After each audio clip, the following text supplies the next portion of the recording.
Hai semua, perkenalkan nama saya Maria Anggolivia NPM 20092000006, Prodi Pendidikan Bahasa dan Sastra Indonesia. Baiklah, video kali ini saya akan menjelaskan mengenai struktur kalimat, jabatan kalimat, serta contoh.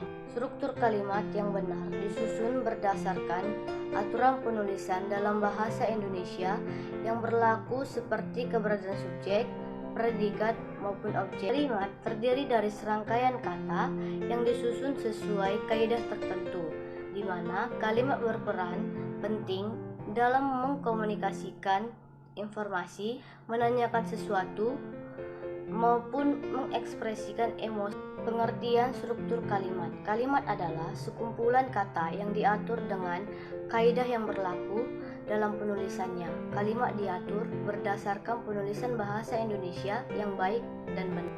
Biasanya di awal sebuah kalimat diawali dengan huruf kapital dan diakhiri dengan tanda titik, tanda seru, ataupun tanda. Struktur kalimat yang benar.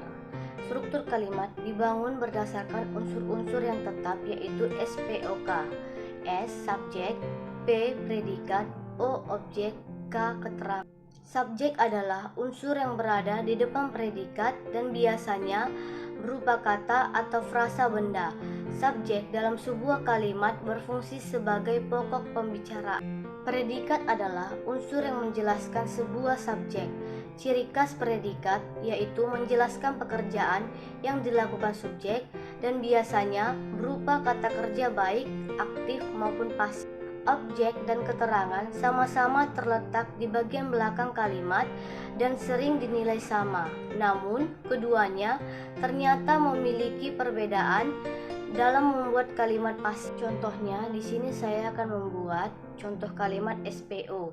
Keberadaan objek juga sangat penting, terutama menjelaskan kalimat memiliki makna ataupun arti. Berikut adalah contoh kalimat yang disusun atas subjek, predikat, objek. Adik sedang makan jeruk. Subjek, adik. Predikat, sedang makan. Objek, jeruk. Pengertian jabatan kalimat.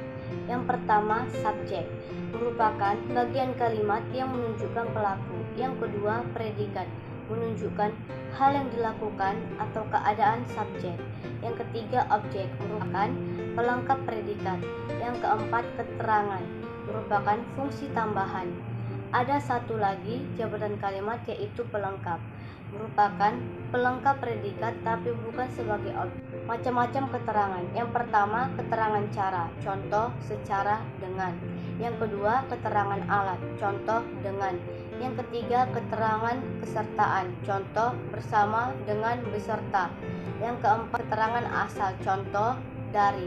Yang kelima, keterangan pelaku, contoh oleh. Pengertian jabatan kalimat. Yang pertama, subjek merupakan bagian kalimat yang menunjukkan pelaku. Yang kedua, predikat menunjukkan hal yang dilakukan atau keadaan subjek. Yang ketiga, objek merupakan pelengkap predikat. Yang keempat, keterangan merupakan fungsi tambahan.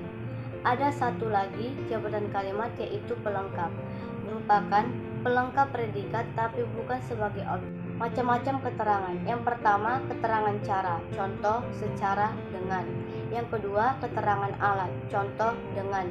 Yang ketiga, keterangan kesertaan, contoh bersama, dengan, beserta. Yang keempat, keterangan asal, contoh dari. Yang kelima, keterangan pelaku, contoh oleh. Pengertian kalimat majemuk adalah sebuah kalimat yang mempunyai dua atau lebih struktur kalimat. Pada setiap kalimatnya memiliki klausa yang merupakan campuran antara dengan satu subjek dan predikat, atau bisa juga ditambah dengan objek, pelengkap, dan keterangan.